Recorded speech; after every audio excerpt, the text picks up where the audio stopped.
ജ്യോതിഷത്തിൽ ഏറ്റവുമധികം ചർച്ച ചെയ്യപ്പെടുന്നതും ഭീതിയോടെ നോക്കിക്കാണുന്നതുമായ ഒരു ദോഷമാണ് കണ്ടകശനി.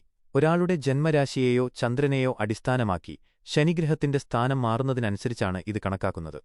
ഇതിനെക്കുറിച്ചുള്ള ലളിതമായ വിശദീകരണം താഴെ നൽകുന്നു. എപ്പോഴാണ് കണ്ടകശനി ഉണ്ടാകുന്നത്? ശനി ഒരു രാശിയിൽ നിന്നും മറ്റൊരു രാശിയിലേക്ക് മാറാൻ ഏകദേശം 2.5 വർഷമെടുക്കും. ഒരാളുടെ ജന്മരാശിയിൽ നിന്നോ ജനിച്ച സമയത്തെ ചന്ദ്രന്റെ സ്ഥാനം ശനി താഴെ പറയുന്ന സ്ഥാനങ്ങളിൽ വരുമ്പോഴാണ് കണ്ടകശനി എന്ന് വിളിക്കുന്നത്. 4-ാം ഭാവത്തിൽ അർത്ഥാഷ്ടമശനി എന്നും അറിയപ്പെടുന്നു. 7-ാം ഭാവത്തിൽ വിവാഹം, പങ്കാളിത്തം എന്നിവയെ ബാധിക്കാം. 10-ാം ഭാവത്തിൽ കർമ്മരംഗത്തെ ബാധിക്കാം. ജന്മരാശിയിൽ തന്നെ 1-ാം ഭാവം ശനി വരുമ്പോഴും ചിലയിടങ്ങളിൽ കണ്ടകശനിയായി കണക്കാക്കാറുണ്ട്.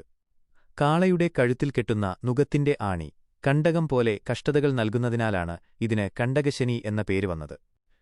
കണ്ടകശനിയുടെ പൊതുവായ ഫലങ്ങൾ. കണ്ടകശനി കാലഘട്ടം പൊതുവെ കഠിനമായ പരീക്ഷണങ്ങളുടെ സമയമായിട്ടാണ് കരുതപ്പെടുന്നത്. എങ്കിലും ഇതെല്ലാവർക്കും ഒരുപോലെ മോശമാകണമെന്നില്ല.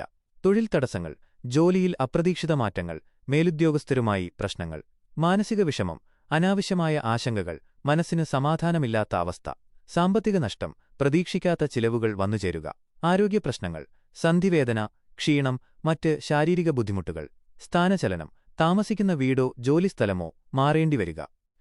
ഭയപ്പെടണോ? ശനി എപ്പോഴും ശിക്ഷിക്കുന്ന ദൈവമല്ല, മറിച്ച് കർമ്മഫലദാതാവാണ്. കഠിനാധ്വാനം ചെയ്യുന്നവർക്കും സത്യസന്ധമായി ജീവിക്കുന്നവർക്കും കണ്ടകശനികാലത്ത് വലിയ നേട്ടങ്ങളും ശനി നൽകാറുണ്ട്. ഒരു വ്യക്തിയെ കൂടുതൽ പക്വതയുള്ളവനാക്കി മാറ്റാനാണ് ശനി ശ്രമിക്കുന്നത്. പരിഹാരമാർഗ്ഗങ്ങൾ. ശനിദോഷ കാഠിന്യം കുറയ്ക്കാൻ താഴെ പറയുന്ന വഴികൾ ഉത്തമമാണ്. 1. ശനിയാഴ്ച വ്രതം. ശനിയാഴ്ചകളിൽ മാംസാഹാരം ഉപേക്ഷിക്കുക. 2. ശാസ്താഭജനം, അയ്യപ്പ ക്ഷേത്രദർശനം, ശനീശ്വരപൂജ, നീരാജനം, എള്ളുതിരി കത്തിക്കുക. 3. ഹനുമാൻ ചാലിസ. ഹനുമാനെ ഭജിക്കുന്നത് ശനിദോഷം കുറയ്ക്കാൻ സഹായിക്കുമെന്ന് വിശ്വസിക്കപ്പെടുന്നു. 4. ദാനധർമ്മങ്ങൾ. പാവപ്പെട്ടവർക്കും ബുദ്ധിമുട്ടുന്നവർക്കും ഭക്ഷണം നൽകുകയോ സഹായങ്ങൾ ചെയ്യുകയോ ചെയ്യുക. 5. കാക്കയ്ക്ക് ഭക്ഷണം നൽകുക. ശനിയുടെ വാഹനമായ കാക്കയ്ക്ക് നിത്യവും ആഹാരം നൽകുന്നത് നല്ലതാണ്.